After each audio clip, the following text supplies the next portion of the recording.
Shut up and sit down.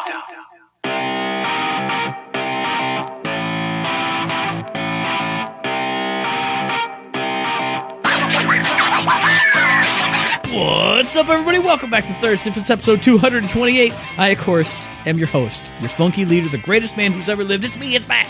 And with me, as always, it's the light bearer, the light bringer, the light bear bringer, the Beastmaster at Third Shift. It's my buddy Eric. There he is. He's biting his fist. He's making a blood sacrifice on the table. Oh, my God. I'm doing some magic. You don't need anything. I do. You don't need... I need it. I need it all, Matt. I can't live until You already got the thing you needed the blood sacrifice for. You got it. What more could a man need than that? I need that new GeForce 3060 graphics card. That's what I need. I thought you were going to say that Razer mask with the LED built in. Don't get me started. It's going to be like $500.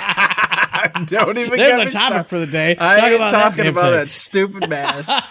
Hey, what's about this like $329 mask? It's like projection voice, man. Whoa, and it lights up. Got LED lighting, bro. LED lighting. You can light your face up just like you do there in your basement right now. NP3974 protection against stuff. Wow.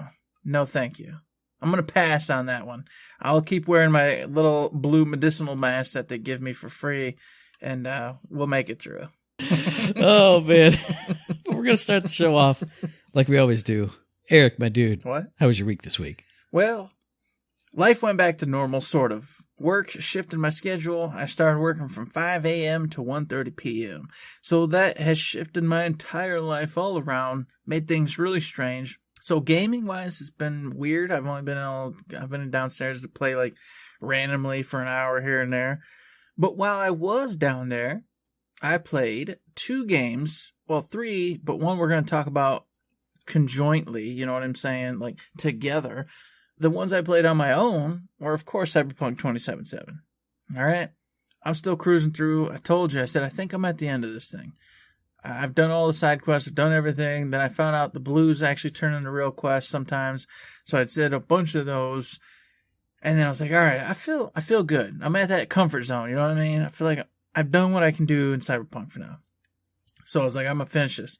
And then I went to my journal for the first time that I've ever played this game. And I was like, oh, no. I was like, whoa, there's like all these weird quests that are like popping up and like strange ones that are like, wait for this call or make this thing, go deliver this, and then it'll start up this quest and do this. So I started to do those. Next thing you know, a couple days went by. I'm clearing those all off the plate. And here we are today. I'm finally at the end of it all. And I got one last quest to do that's going to be like the segue into the very last quest. And of course, I won't spoil or do anything, but I'm there. I'm finally at the spot where if I go play for like 2 more hours, I'm going to finish the game. So that's what I've been up to in Cyberpunk, having a good time with it. I've already talked about it ad nauseum. Still love it, still play it, still like it, still can't wait for more. And since I'm talking about it, I do want to go ahead and say I am extremely aggravated with CD Projekt Red right now. Because they promised, well, they didn't promise, but they stated that the PS5 version was going to hit right around the next DLC, when their first DLC was coming out, which was the March-ish time period. And then they just gave out a roadmap with a huge apology and a promise to all the players, etc. And they have delayed the next-gen release till late end of this year. But the DLCs are still supposed to hit March and then July, whatever it is, etc. And that pisses me off. I'm not going to lie. It does. Because my whole thing in my brain was, all right, I'm going to play the game with the subpar graphics and the glitches and the problems, and I still love it and I still enjoy it.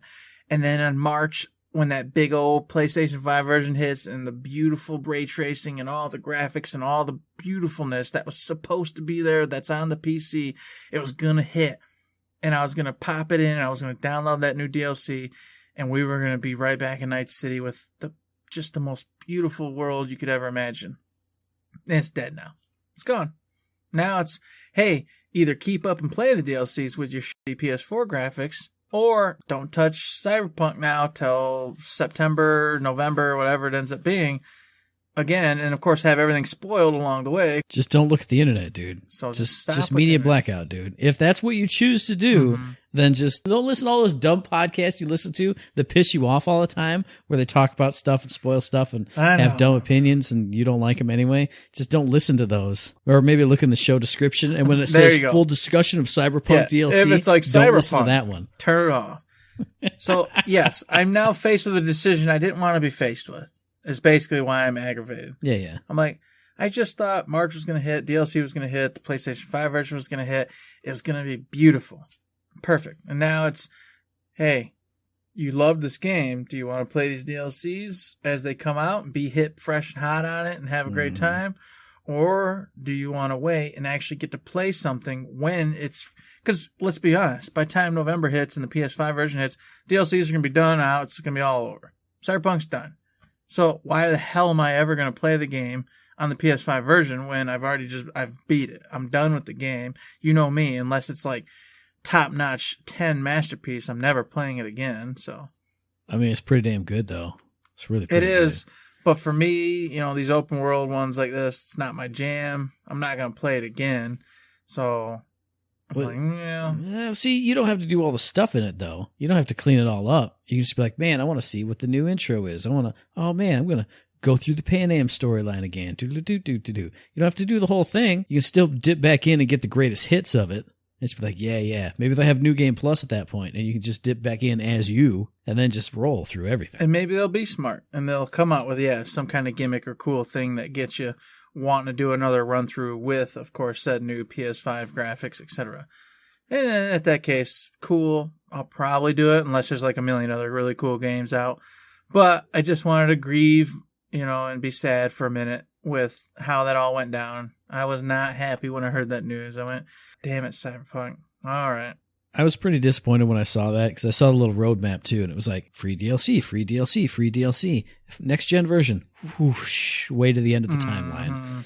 And it does make me sad because of all the points that you mentioned. So I'm not trying to play super devil's advocate and say, Eric, shucks, because I feel it too. But at the same time, I don't know. I feel like I'm having a good enough time with it anyway that if I never get to play the fully next gen version, I at least had amazing times with amazing characters and amazing stories on this one as it is. It's still, you mentioned 10 out of 10 masterpiece. It's still at least a 9.5 out of 10. I'm having such an awesome time with it that I get it, but what I have right now is so good that I don't know. It's so good. I would be there with you, but I have so many crashes. I can't even put it at 9.5. I put it at like an 8.5 because I crash probably, like I told you, 2 to 3 times every couple hours.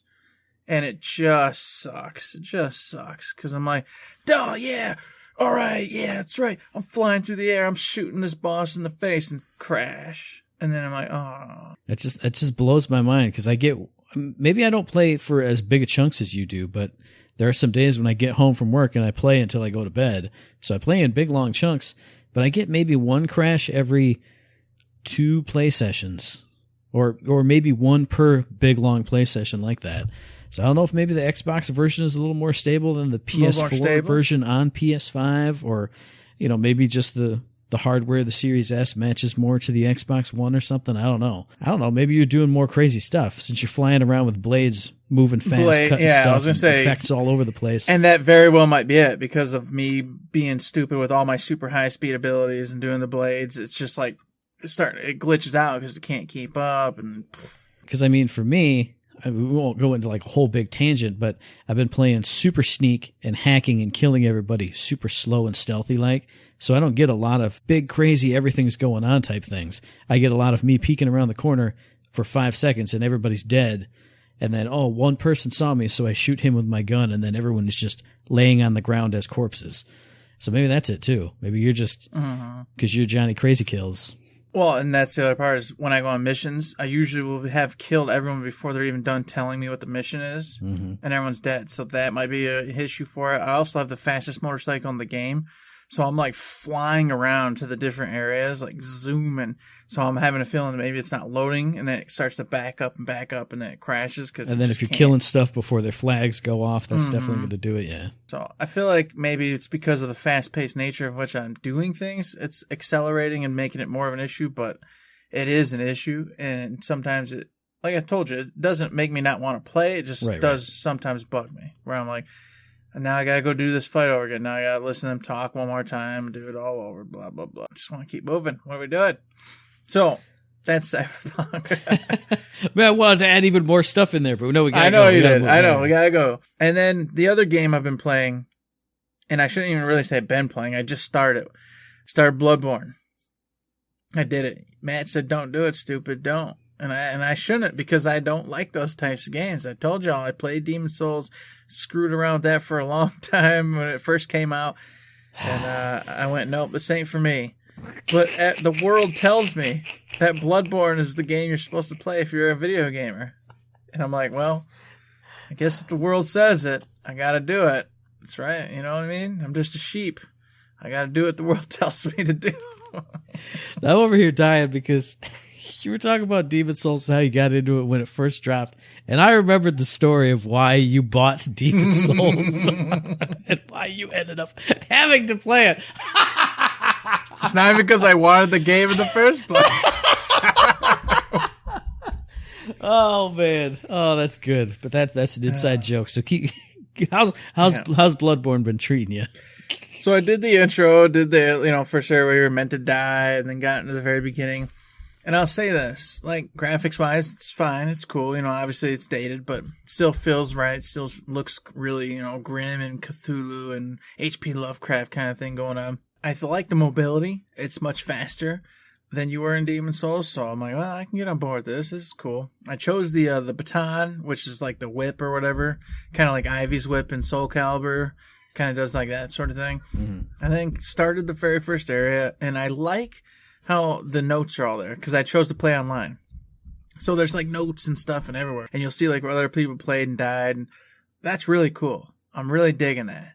Or so I'm like moving forward, and it'll be like a note, and it'll be like, hey, about 10 steps up, you better watch out. There's going to be the thing, doing the thing. And I'm like, sweet. So I feel kind of positive, because I'm like, well, I'm not playing this like I did Demon Souls, where I didn't even know what the hell's even getting into, and I just died a billion times over and over. Now I'm like, oh, what's this guy doing? Oh, he says up here is a werewolf or something, and I gotta watch out. Ta-da! Now I already know. Watch out! I'm about to get ambushed up here. Try to evade it. Get over here. Run behind the bush. I'm like, sweet. So I get to play with a free player's guide, basically. It's kind of cool. But that's just what I was going to give you crap about. You're basically playing with a walkthrough, except it's in the game. It's not on your phone. When you would look down at your phone normally, now you're looking down at the ground in the game from Jimmy Bo Bimmy, who did the thing already. Jeez, Eric, come on now. No, turn that stuff off. Turn it off. Then let's see how you like it. No, because I won't like it. This is the best way to play, because now there's a dragon who's going to be up there and he's going to smoke you. Watch out. Sweet. Now I can avoid the dragon. Go get that, cool axe and just keep moving forward. Don't even gotta worry about it. Terrible. Way to play. I was told. People told me. Okay, and by telling me, I mean they were talking on podcasts, not to me, but to other people, that the way to play it is online with friends helping you and being there with you. That's true. Because it makes it a little bit easier, more fun, not as stressful, not as aggravating. Unless you really want that challenge, which I don't.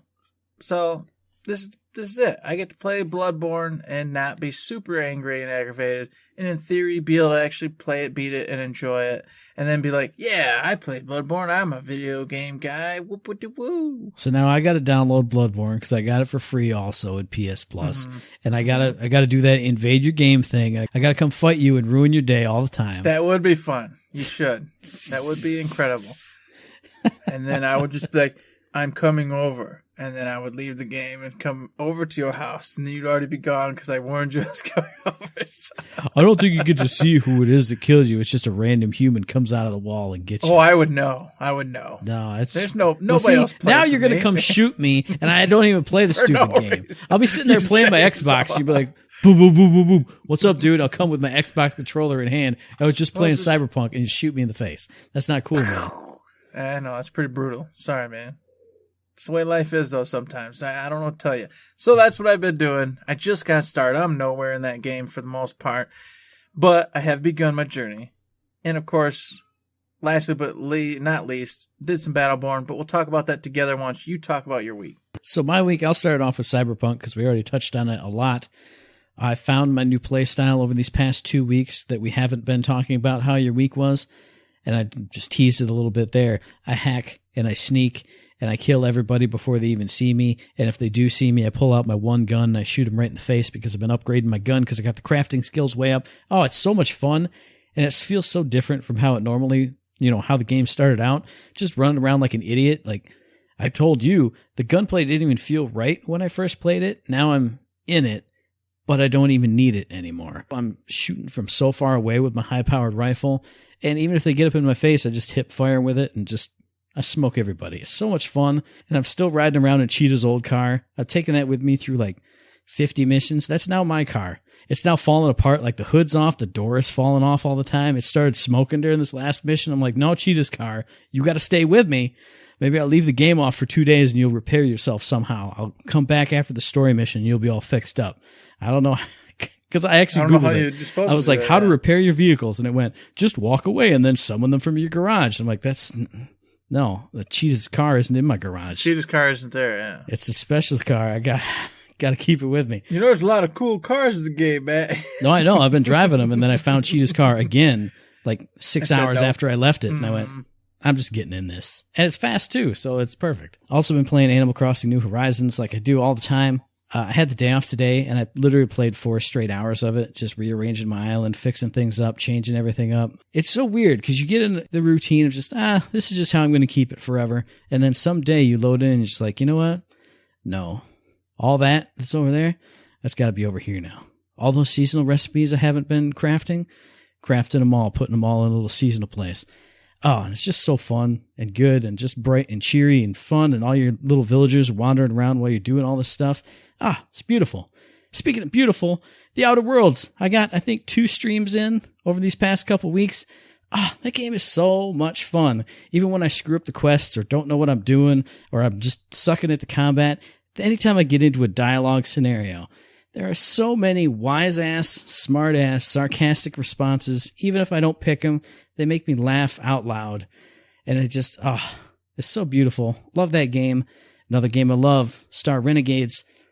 Got further than I ever have before in this last playthrough. Died on the big boss, which was one of those beautiful moments where I thought I was doing the boss right, and then he started picking off my characters because they just, kept getting whittled down. And then with 3 characters left and the boss at like 75% health, I went, I did it wrong this whole time. Still, with 3 out of my 6 characters just limping through, I still took that boss down to like 10%. And I was like, then next time I get in here, this dude is dead. But it's just so beautiful. I love that game so much. And I don't know what review it was that said they had to die 10 times to get to a new planet. You must really suck at the game because I get to a new planet every single time because I'm great and I love that game. But on top of that, 2 games I won't go into too much. I'll probably talk about them more on What You Play in Third Shift. I picked up 80 Days on the Nintendo Switch for like $2. It's kind of a text-based around the world in 80 days kind of game. It takes place in like a steampunk version of that, but you're, traveling to different cities and then you got to like arrange transport or explore the city and learn more about this crazy world that they live in because it's not the traditional, 1800s world that story took place in. Really fun. Had a big, long, full game session. Made it back in like 67 days and it made me want to play it again just to see what all the other routes were. Because I took, one very specific route. But man, if I went down here or I took the submarine that I heard about way on that side of the world all the way down to Rio de Janeiro, what would I have found there? Who knows? Beautiful game. And then Katana Zero. I've already aced one of my New Year's resolutions because I downloaded Katana Zero off of Game Pass. I beat it in 2 days because it was one of those days where I got home from work. I was like, I'll play Katana Zero that I just downloaded yesterday. Played through for like 8 hours. I stayed up way too late playing it because it just hooked me. Just a fish hook in my mouth. I'm not going to spoil why, but the presentation of that game and the story go to such insane places that I was not expecting. And it just, I couldn't stop playing it that first night. And then I had like 2 hours left the next day until I hit the ending. And I went, I want to play more. I want to play more. I want to unlock all the stuff in it. I don't know if I'm going to, go back and 100% do the whole thing, but man, that first playthrough was something special. I'll talk more about it on What You Play in Third Shift and what we're going to talk about more on this episode of Third Shift. It's Scott Pilgrim versus the World, the game, complete edition. That's the one released this week. You and I picked the same game because we're suckers. We did. And before we get jumping to that, though, remember, we both played Battleborn. We did play Battleborn. All right. I got so excited I forgot about another amazing experience that I had. Jesus Christ. So here's the deal, folks, boys and girls, children, men, women, all of y'all out there. We know that Battleborn is going away forever soon. And we went, hey, we got to get in there and we got to experience it again. So we said, what are we going to do? Well, we got to do ops because those are the best. Those are the bestest of the bestest. So this last week we played through every op story there was, and we had a good old time. In fact, we had a great old time. It was wonderful. I loved every minute of it. And then we said, that was actually a ton of fun. We got to do all the stories too. Mm-hmm. And we went, all right, well, next week we'll do the stories. And then Matt comes to me tonight and he goes, no, that's not it, brother. I said, what you talking about? He says, we'll do all the stories the next time, which is tomorrow or today. If you're hearing this on, Friday, we got to do PvP one time too. So that last weekend before it's all shut down forever, we got to do Battleborn PvP. Mm-hmm. And I cried tears because I used to love the PvP. Yeah. But it got to a point where I want to preface this by saying, when Battleborn first came out and we were rocking and rolling, we loved the PvP. Oh, yeah. We played all the time. Mm-hmm. And we were amazing at it. And it was great fun. Everybody had a good time. It was amazing. But then... So don't say we hate PvP or don't say we suck at PvP. Well, we suck compared to the people that were left, which is the point we're getting to. Yes. But then it got to the point where only the actual, the pro players of that time that really try-hards, do-goods were only playing. And we just didn't stack up to those yahoos. Correct. And so we were getting completely smoked. And it wasn't a contest. It wasn't even a negotiation. It was just a complete slaughter. So the PvP unfortunately lost its luster and became something we feared and didn't want to touch anymore. And so we stopped. But here we are at the end of Battleborn's life. And I got to agree with Matt, even though I'm terrified, that last weekend, that one last hoorah, we got to play some PvP all night and have a great time. And maybe, as Matt said, and I suspect, we'll see a lot of old faces, a lot of old folks, maybe even some devs up in there, and it'll be a great time. We'll have some fun, and we'll send off Battleborn with a good old hoorah. Since we've mentioned it a million times, we actually got confirmation from 2K sometime this week. I think it was like 2 days ago.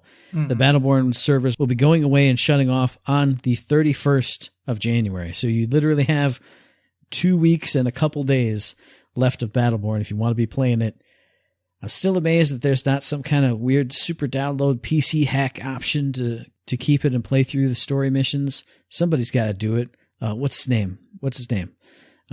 Richard Devereaux. He's got to do it. Lowline's got to find a way. He does at least already have a whole database going. True. He's got it all updated and everything, so you'll be able to see all the player models, all the animations, things like that forevermore. Those will never be gone, never be lost, unless he decides to shut them all down and get rid of them. Right. But no matter what, you'll at least see what Battleborn was through Lowlines and his site and everything else. And of course, I'm sure Mental Mars has some cool old school stuff still set up that you can check out too. And you can go, hey, listen to old Third Shift way back in the day when we were playing constantly and talking about it. Battleborn will live on, and it's not over yet because, as we said, we did play it this week, but we're not going to talk about it extensively until we've done all the stories again, all the PvP again, and then we'll have another conversation post Battleborn's existence. And you mentioned go check this out, go check that out. Go check out Sung Kim on Twitter. I think it's Songmaster K is his actual handle. But he's been posting up a ton of his old Battleborn stuff. Old art assets, animations, all kinds of stuff. Like today he was just blowing up Twitter. And I think Mean Mug and Anthony's been on there too. I know Ash has been posting up some stuff as well. So definitely go check out the devs. People have been sharing all kinds of memories of Battleborn lately. Our buddy Jim Ferranda has also been posting up some stuff here and there. Go check out the people that you love who made Battleborn because they're having lots of nostalgia and emotions and sharing old assets with you as well.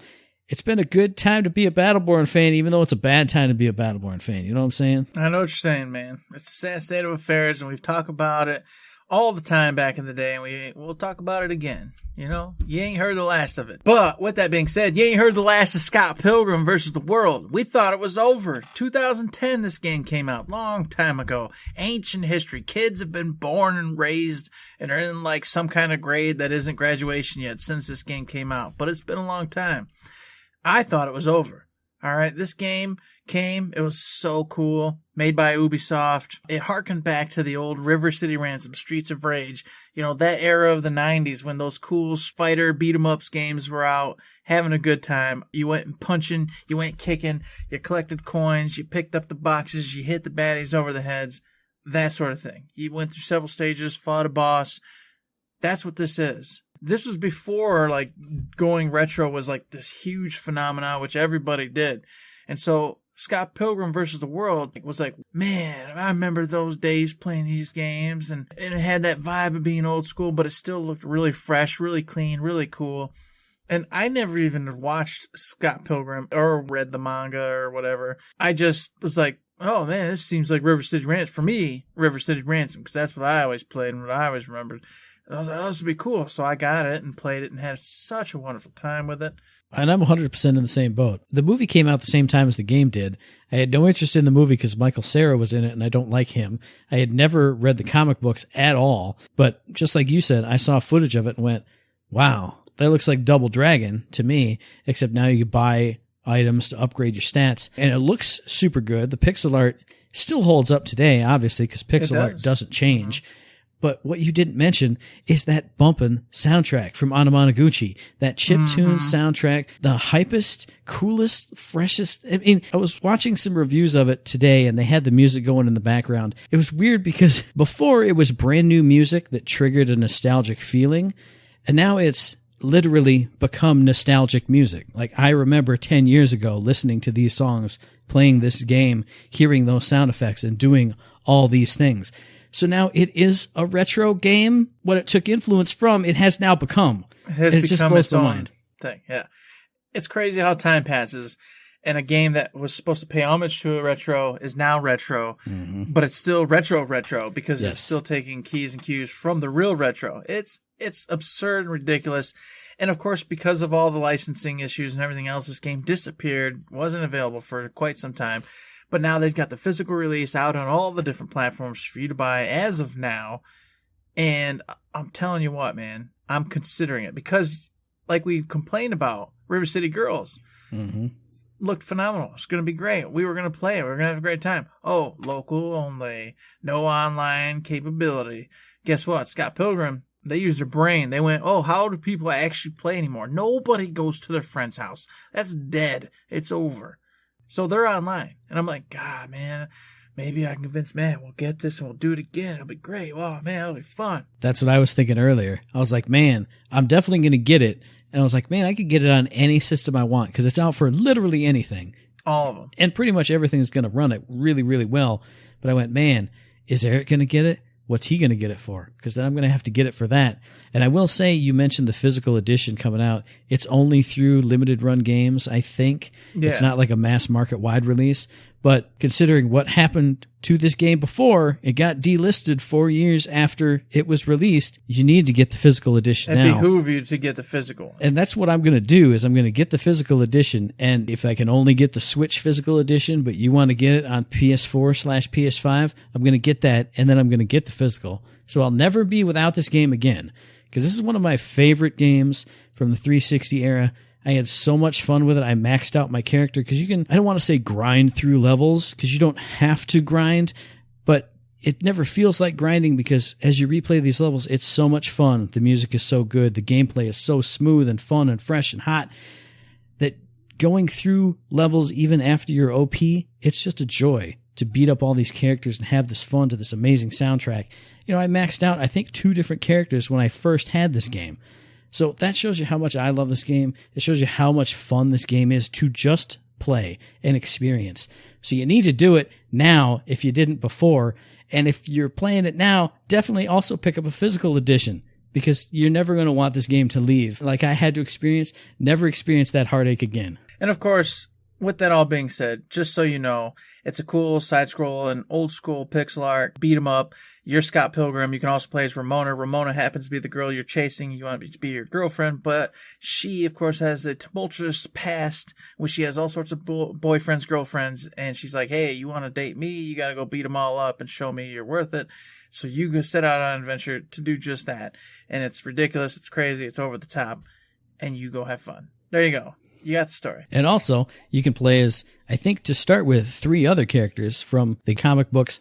And then also all the DLC is included. Because now this is Scott Pilgrim versus the World, the game, complete edition. Complete edition. All the DLC is there. I think Knives was a downloadable character. And then like her father was an additional striker character. I'm not 100% sure. I don't think I got the DLC back in the day. Neither did I. I didn't. It does blow my mind because I was watching some reviews and I was like, I don't remember these crazy ultimate skill attacks that people were doing. They're showing like big screen clearing attacks. I never could do that. What the heck? So now there's new stuff in there just for me. Oh my goodness. See, it's going to be a whole new game for us. And it's going to be a whole new game for everybody else. Get out there, pop it in, test it out, check out reviews, whatever. It's going to be a cool game. You know what? Speaking of things that are a cool time, going back and playing Borderlands, the pre-sequel would be a cool time, Eric. I never did finish. Oh, never. Did we never talk Wilhelm. about that? Oh, man. I wonder what Athena would be like, all maxed out with everything I'd ever wanted her to have. But if you ever have that feeling, don't worry, because we got shift codes for Golden Keys of Borderlands, the pre-sequel, so you can get yourself all kinds of free loot in there. So hit up the Twitter, the Reddit, the forums, the Instagram, hit up your preferred shift code provider, get yourself some free loot and a fantastic game. How many times am I going to say it? I'm going to stop doing this portion of the show. Even though I love it, I'm going to stop doing it because I'm sick of saying it. I'm tired of it. I can't do it anymore. You can't be sick of saying it. It never gets old. You know what? You stop saying this, I'm bringing back some Fortnite patch notes. I'm doing it. Yeah, that's it. You shut your mouth and you'll keep talking about these wonderful shift code keys, or I'll do something horrible. That's right. And of course, while I'm doing something horrible, we already mentioned it, but I will briefly state one more time, Battleborn does go away 1/31/2021. So get in there. Play Battleborn. You don't have it yet? You know what? Go to your local game store. I'm sure you can find it for $5. I'll promise you, $5 is worth it. The multiplayer is free to play, dude. You don't even need to spend $5. You don't even gotta buy it. You don't even gotta buy it. All right? But I recommend you just go buy it. Just go buy it. You can find it brand new for $5-10. Just go do it.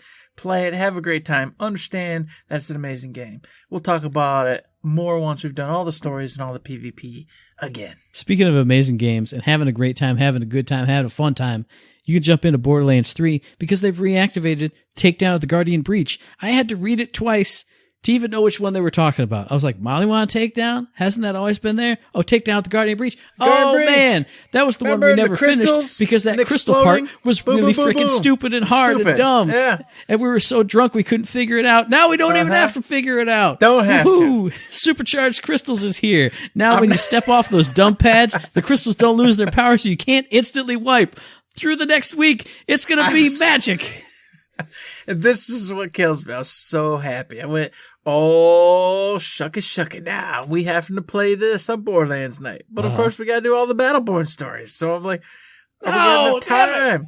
Damn it. We have to make enough time. We have to. Because this is the opportunity. Mm-hmm. This is the time to get into that takedown and smoke it and have a good time without even having to think. It's going to be perfect. Well, I remember almost being able to solo that takedown, except those crystal things were super stupid. Mm-hmm. So it's easy. It's a game winner. It's no chance. I'm just going to do it. We should do it together. It's more fun together. That's true. You know what? We start off. We'll do the takedown, not the Malon takedown. Don't do that one. No, don't do that one. There's nothing new in there. We already did it. The new one, go do it, smoke it, and then we go do our stories for the rest of the night. See? Wham, bam, thank you, ma'am. Get through it. Have a great time. And then go finish the missions and stories in Battleborn. I'm down with this, but I'm also terrified that we're not going to finish those missions this week. Because there's a lot of missions, dude. There's like 10 a lot of missions. And we barely made it through 4 ops. And we weren't in the tip-top shape either, so... But we had to practice through the ops, so it's going to make us a little bit better, a little smoother through the story missions, which are actually a lot harder than the ops. So, there was that one mission that if we got a bad roll on it, we died every time, dude. Yeah. Oh, man. We'll do the best we can. That's all we can do. We'll do your best, forget the rest. As we can. That's what right. a smart man says. Tony told me that. Good man he was. Good old Tony. So yes, that has taken effect. There was also a couple gear adjustments, but as you guys know, DNA Ripper, SF Force, text back after the class mod. I don't know. If you're interested in those things, check it out. Basically, they were all increased, made better, damage increased, etc., etc. I don't use any of those particular items, so I can't tell you much about them. You especially don't anymore because we started the new characters. I thought about that as I was looking at them. I was like, I don't know what these are. And then I remembered why. It's because I'm not max level Jones. I'm just picking up purples and greens and doing the best I can with our new characters. I'm not getting any legendaries. Exactly. We're not getting none of that good stuff no more. Plus, with how many times my game's been erased and I've started over already, I don't know what anything is anymore. I don't know. Who knows? Who knows? It's crazy. Speaking of who knows, that's next up on our show notes. It says, who knows? What are we talking about, Eric? So in a nutshell, it's a light week. It's been a light month. Let's face it, folks. That's why we get to do those fun episodes where we're just like, hey, game of the years, et cetera, et cetera. So we're going to kind of carry it forward a little bit here. And I want to say, hey, with the new year upon us, everything's happening. There's a few months, that first quarter. I hate talking about the first quarter, though, because in the business side of it, I think the first quarter is like just basically from January to December. I don't even know what they consider to be the first quarter anymore. It's ridiculous. Well, if it's fiscal quarter, then it's technically the second quarter. Oh, blah, blah, blah. Yeah, exactly. Well, so anywho's, we'll basically go, hey, the next few months, man, what are you interested in? What do you look forward to? What games are you kind of hyped about? Anything you want to check out or, really itching to play, worried about, etc. That's kind of where I thought I'd just go. Finish off the night with a fun little, hey, what you looking forward to in the first quarter of this year, Matt? Anything pique your interest? Well, there's one damn thing that piques my interest, and it's going to be game of the year this end of this year, and that's Persona 5 Strikers. When you brought up this topic, I was like, man, I don't even know what games are coming out. The thing is, there's a lot of games I'm excited for this year, and we talked about it a little bit on our Game Awards episode because a lot of reveals happen for games that should be coming out this year, but I don't know where they're at in the year. I got no clue on some of these games because I don't follow all the stuff. I go home and I play like 7 games in 1 week, and that's all I can handle. But obviously, Persona 5 Strikers is the Duke of New York #1 for me. That's the one thing I know. It's in the first quarter of the year here. I know it's going to be great. I know I'm going to love it. I know I'm going to play the ever-loving bejesus out of it. So that's first on the list because that's the easy one. And I know that's the one where I know where it is. I don't know about any of these other things I'm excited about. So that one's in February 23rd to be exact. Yes. So I'm with you on that one, so I'll come back to it. In January, there is a game, which I told you off air, which I'm going to explain now, is coming out, and I'm super stoked about. It's called The Medium. Coming out Xbox Series X and S and PC. This is where I'm sad. I don't have the Xbox Series X or S. I do have a PC. And my PC is decent. My PC needs a new graphics card, but other than that, it's pretty darn good. It's got all the other specs all up to date. And I love Silent Hill. You guys have heard me before, I'm sure, talk about it. It's one of my favorite series ever. It unfortunately is gone and dead because Kojima's, moved on doing other things, and Konami's a bunch of crazy fools. But except I heard recently there's rumors that it's starting up again. But there's rumors, but it's been rumors for like 6 months. So yeah, it's strong rumors, and I believe them, but who knows? You know what I mean? How could you do that though? Hey, come on, start making stuff. All right, screw it. You're out of here. Oh wait, actually, come on back though. Come on. It'll be fine. Come on. It's gonna be fine. No, you're gonna love this. Yeah. Don't do that. Exactly. So the Medium's got to do it. The Medium's gonna be that hole filled up for me. I hope. It looks promising. It's got the dual worlds going on. One we're in the real world. The other one we're in the psychedelic spiritual realm. and it's all messed up and crazy. Troy Baker plays the voice of like this super crazy bad dude, and he sounds terrifying. It looks awesome. It sounds really cool. Basically, you're a psychiatrist trying to figure out what's going on with this murder, and stuff starts hitting the fan, and you start alternating between the two different realms, the spirit realm and the real realm, and you got to start solving puzzles while you're in certain realms to get to the next step, and you'll meet characters in the real realm and the spirit realm that'll help you and or hinder you throughout your experience.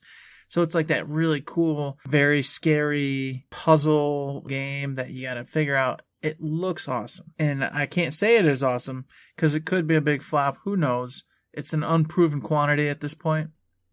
But I have high hopes. Well, I'm going to go the complete opposite of what you're talking about. You're talking about a scary game with all nightmare visuals, and it's an unproven quantity. Nobody knows if it's any good. I'm talking about Super Mario 3D World and Bowser's Fury. Now, that's going to be good. Until I played Mario Odyssey, I was out of Mario games. When I heard about this one and heard how good it was and everyone was loving 3D World, I went, oh well, it's a Mario game and it's on the Wii U, which I'll never ever get. Now I have a Switch. Now I can play this. Now I can experience how good it was all those years ago.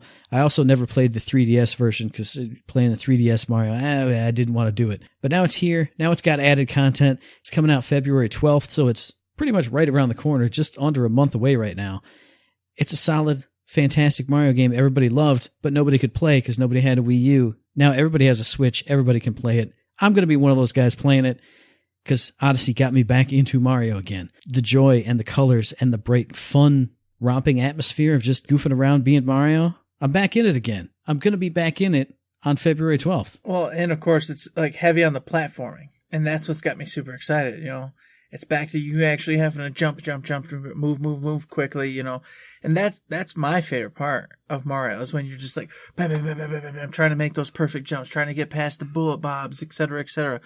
It's bullet bills, but I changed to bullet bobs because it's a real life thing. It's fine. Don't worry about it. I'll never let Bullet Bill go though, because he's also matched with Torpedo Ted. Bill and Ted. Hey, That's two true. posters. Bill right and here Ted, on the Excellent walls. Adventure. I gotcha. But for work reasons, Bullet Bob. I love it. Also, So there's an old I'm wrestler, Bullet Bob Armstrong, so it works in two different ways. Yes, it does. So I am excited about that too. And I'll mention one briefly. I'm not going to get it, so I won't talk about it a lot, but I'm sad. Control comes to PlayStation 5 and the Xbox Series X and S as of February 2nd. All right, I've already told you guys I played through the whole game again. I want to do the DLCs. I already got them. I already own them. I'm going to do that. But I would love to have done it on the PS5 with the upgraded graphics, all the cool stuff they're going to be adding. But Remedy screwed us all over and said, hey, y'all, we're not giving you that free upgrade. You're going to have to pay for the game all over again if you want the PS5 version. I think it's kind of gross. I think it's kind of nasty. I'm not too happy about it, especially since I've played through your game twice and I've talked about it ad nauseum, bought your DLCs, love it to death. But hey. You bought those DLCs, but you sure didn't play them, Mr. Eric. That's why you don't get the free upgrade. You don't even know what they're about. You don't even know what's happening in those. That's probably why it never happened. They said, Eric, you didn't play the DLCs. Apparently, we got to make people pay for this whole thing again. Apparently. So I see it and I'm stoked and I'm happy for Remedy, and I hope it does well because I love those guys and gals. But I am also sad because I'm not forking over another $60, $70 to do that again. It's not going to happen, but it's there. If you haven't played that game, go play it. Go get this edition of it because it is going to be the best one in slot. The game I did want to tell you about, which Matt already brought up, was Persona 5 Strikers. Ooh, diggity dog, Matt. This is going to be the game, man. When this game comes out, all the other games, they can just go take a hike. I'm going to be playing this. It's going to be ridiculous. It's going to be the best time in the world. I already predict, like you said, it's going to probably end up being the game of the year. You know? Hey, other games of the year, surprise me. There you go. Because I don't know if you can do it. Well, here's one game that I'm going to play when I'm not playing Persona 5 Strikers. When I'm like, oh man, you know, I don't feel like RPG stuff today. I want to play something that's kind of a quick little burst.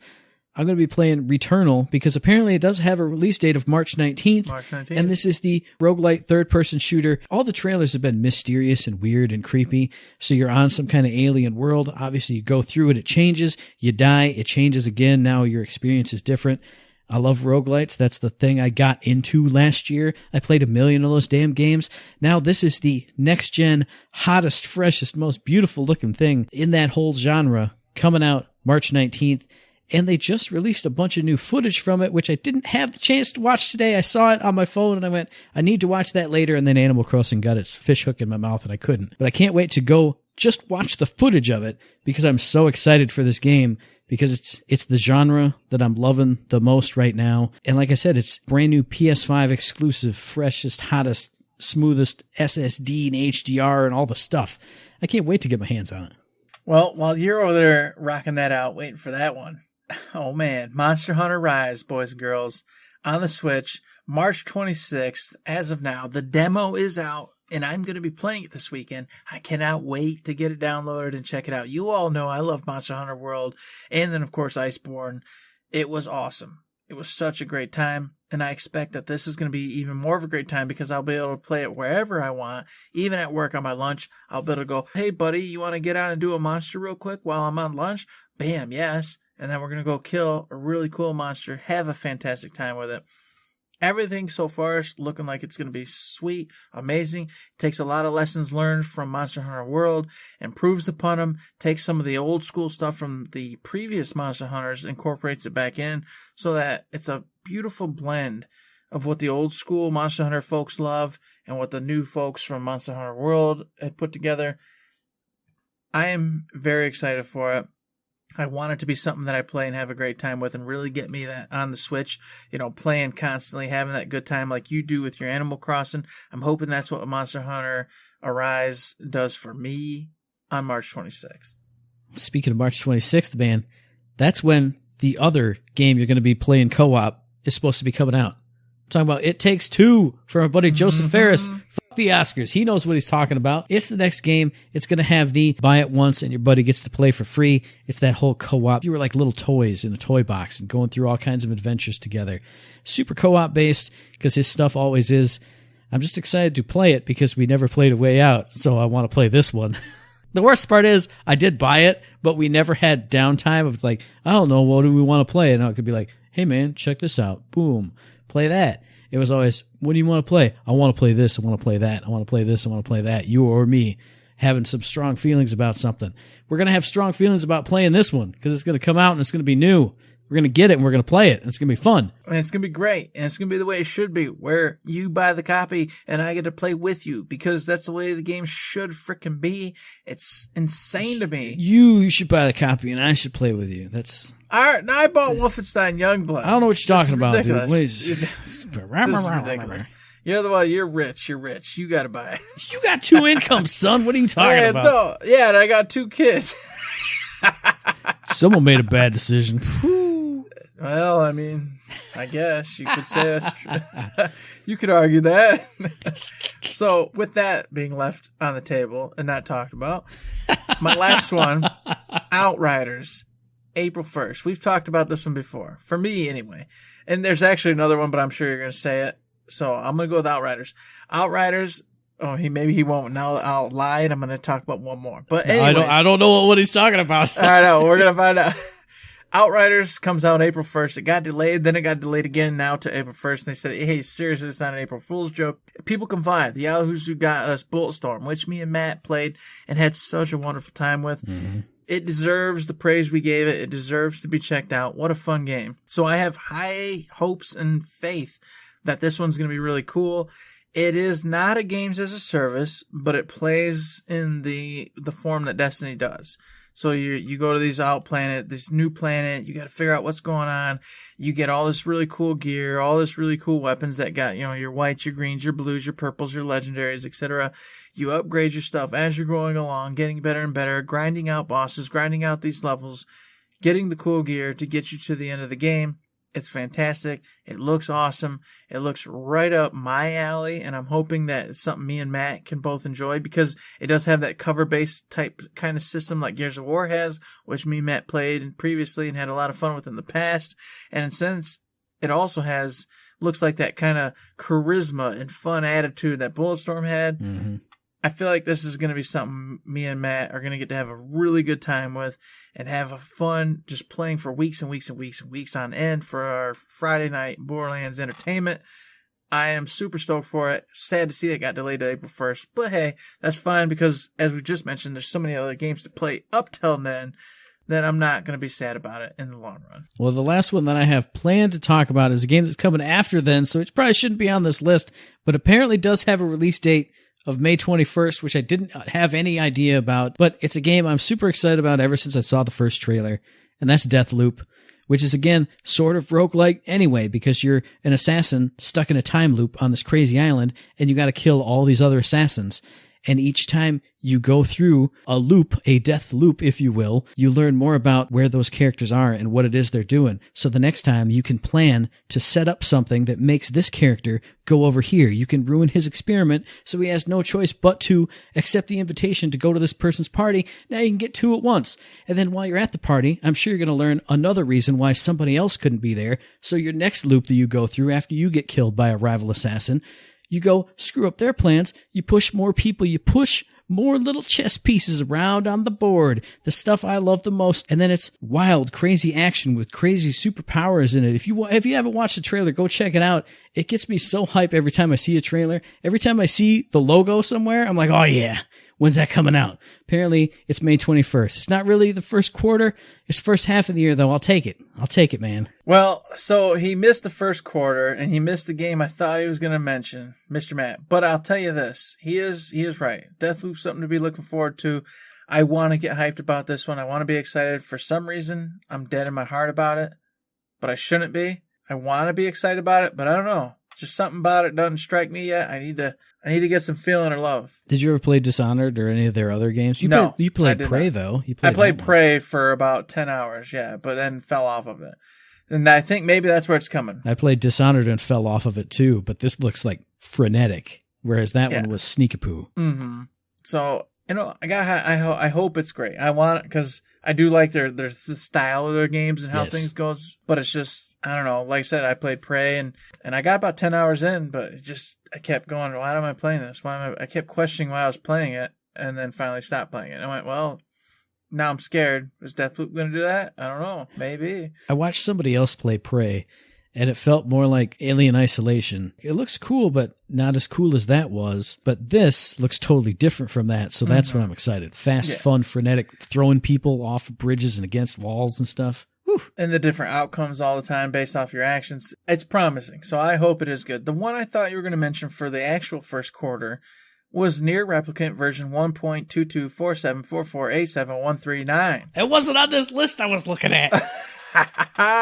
Yes, that comes out April 23rd, 2021. And I have not played a single Nier in my whole life.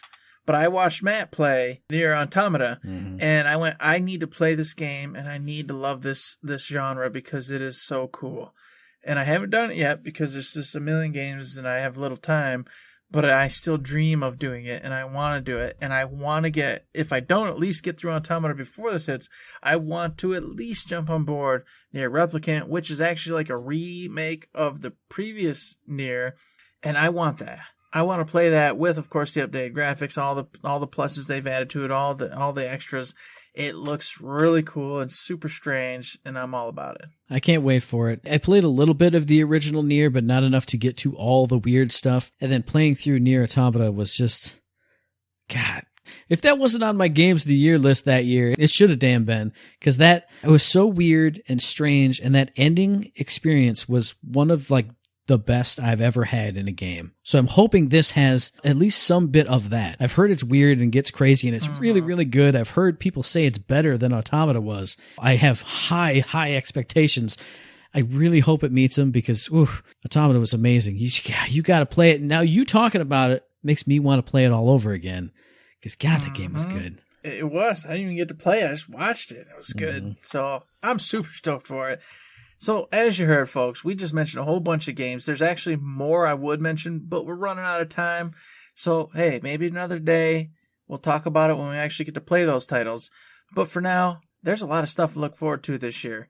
What are y'all looking forward to, you know? I want to know. Let us know all that via the email, thirdshiftme@gmail.com, on the Twitter machine @thirdShiftME, and Blow the dust off your smartphone. What's that fache book? Facebook. Find us on Facebook under Third Shift, damn it. Some gay book. I gotta bleep that out now. That's 10 more minutes of editing I gotta do. Jesus. I just ruined your night. I'm so sorry. While you're finding us over at that gay book, you can find us over at Patreon as well. We treat it just like a little tip jar. All of you who have previously thrown us a tip or been there just all the time and thrown us all sorts of bucks and kept us going, we super appreciate it. It does indeed help us out. We get to keep the lights on, pay the Podbeans, pay all the other things that need to be paid to keep the podcast rolling without taking money from our own pocket, which we would do if needs be, because we know anybody out there that listens to us, you are dedicated and you are awesome, and we want to make sure that you hear what we got to say for the week. And we'll never stop. Never stop. But we do appreciate it if you can throw in. If you can't, we understand. You can give us the face bag. The face bag.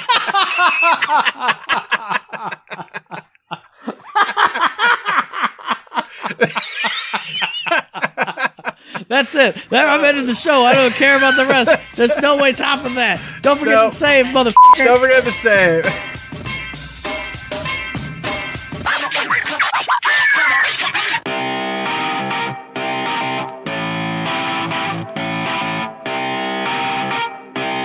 Shut up and sit down. You give us some face bags.